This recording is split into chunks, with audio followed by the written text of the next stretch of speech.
દર વર્ષની જેમ આ વર્ષે પણ હજીરાના બોટ પોઈન્ટ ઓવારો ખાતે ગણપતિ બપ્પાની પ્રતિમાનું વિસર્જન કરવામાં આવી રહ્યું છે। 10 દિવસ સુધી ભક્તોએ આ ઉત્સાહ ઉજવ્યો છે, જેમાં ખાસ કરીને નિયમિત પૂજા, આરતી, ભજન, કીર્તન અને ધાર્મિક કાર્યક્રમોનું આયોજન કરી આજે બપ્પાને અશ્રુભીની વિદાય આપી છે।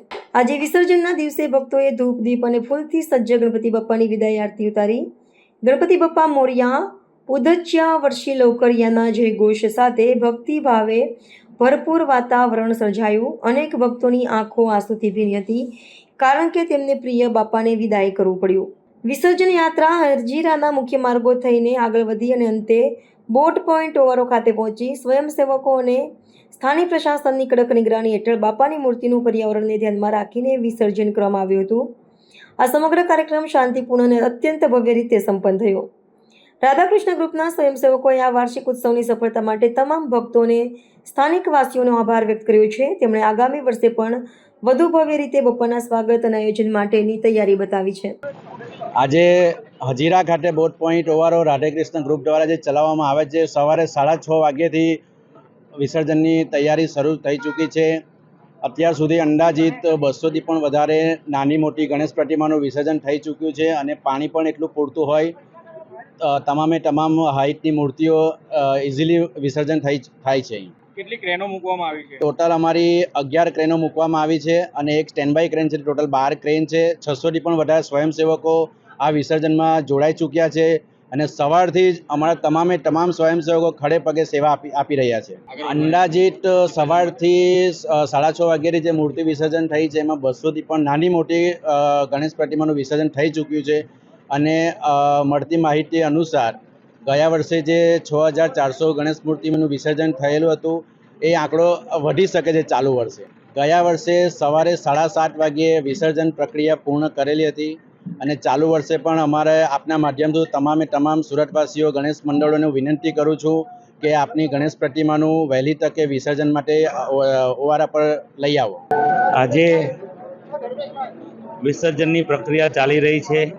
આજે સવારે જ હેવી રેઇનની આગાહી હતી, પણ ગણપતિ બાપાની કૃપા થઈ છે। સુરતમાં ભારત વર્ષમાં જો સૌથી મોટા મુંબઈ પછી ગણપતિ વિસર્જન થતું હોય તો સુરતમાં થતા હોય છે। સવારથી જ સુરત મહાનગરપાલિકા, સુરત પોલીસ તંત્ર, વહીવટ તંત્ર સવારથી જ ખડે પગે છે। આજે સવારે જ બધા જ પંડોલોને સવારે મોર્નિંગમાંથી જ અપીલ કરી હતી કે આજે હેવી રેઇન છે, એ મોર્નિંગમાં જ વહેલા ગણપતિ બાપાને વિસર્જનની પ્રક્રિયા કરે, એટલે સવારથી જ આજે મોટી સંખ્યામાં ગણપતિ આવવાનું શરૂ થઈ ગયું છે।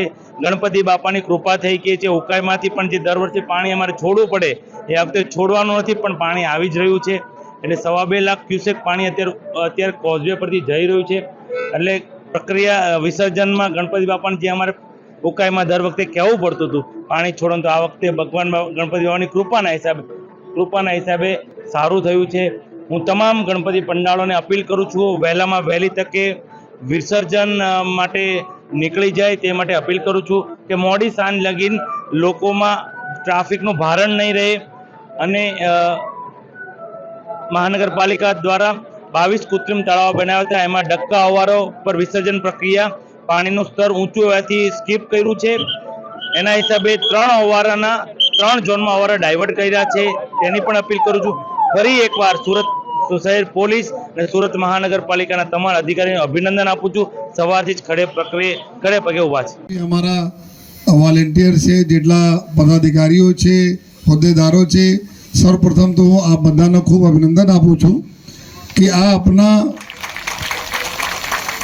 સુરત શહેર એક એવા શહેર છે પૂરા દેશમાં જ્યાં મુંબઈ પછી સૌથી વધારે ભગવાન શ્રીજીની સ્થાપના થતી હોય છે અને એના ધૂમધામથી વિસર્જન કરવામાં આવે છે।